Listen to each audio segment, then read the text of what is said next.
This is my home. It's my life. I love it. My home has always been an open door policy to anybody. And I love having people and they love coming.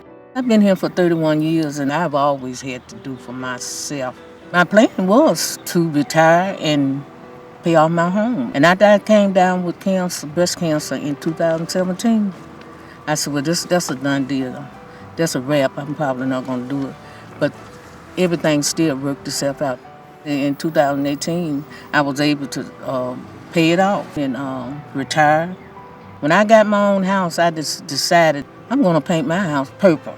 I just love it. It makes me feel good. Purple house, my dream. So we got to serve Miss Anna Steen in winter and spring of 2020. She immediately became just a character of the room. Whether it's her dressed in all purple or just talking about growing up in Jackson, she was easily a central figure of the program, what we were there to do. I just called one day because I was having some issues with different things, and wear and tear and stuff. But the most important thing was my hot water heater. The young man that installed it, after he got through, he said, do you not know that your pipe don't go up in the ceiling? I said, the pipe is up on the roof and everything. He said, but it don't connect. The fume was coming into the house. It never was going out into the atmosphere.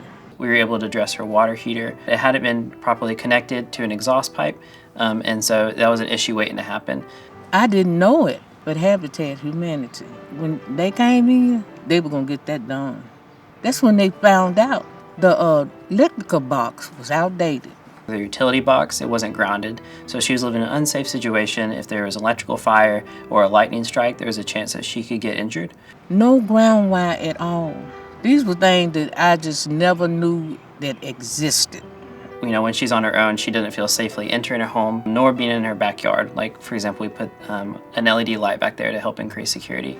It would just be pit black dog back there. It made me feel so safe. You can go all the way around this house. You step, it's gonna shine on you. I'm not kidding. Our clientele is 90% minority and also physically disabled. And they also live on a fixed income. They don't have extra dollars to fix their home, so they make the best what they can, and that's where we plug in to fill that gap and increase their safety. And I had problems getting up on my porch because when no rails or nothing, and I would have to hold on to the wall of the house to get up. All she had was a brick and just the siding of her house to grab and pull herself up the step every time. And obviously that wasn't safe. They determined they were going to get steps, and rail. It's such a pleasure to be able to walk down them steps with holding rails, I would have been satisfied with the one, But when they came and it was two, I was just flabbergasted. They blessed me. So between all that, we took the chance to do more than what she thought was possible. We were able to say, hey, you really are safe to stay here. And she was really proud to maintain her independence.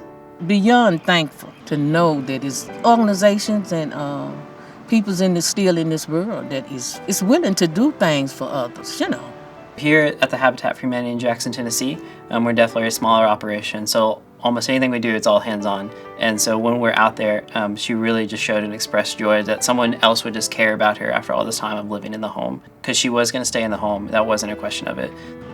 I love my home. I wouldn't want to be without it. I'm hoping I'll be living in it until I get 100.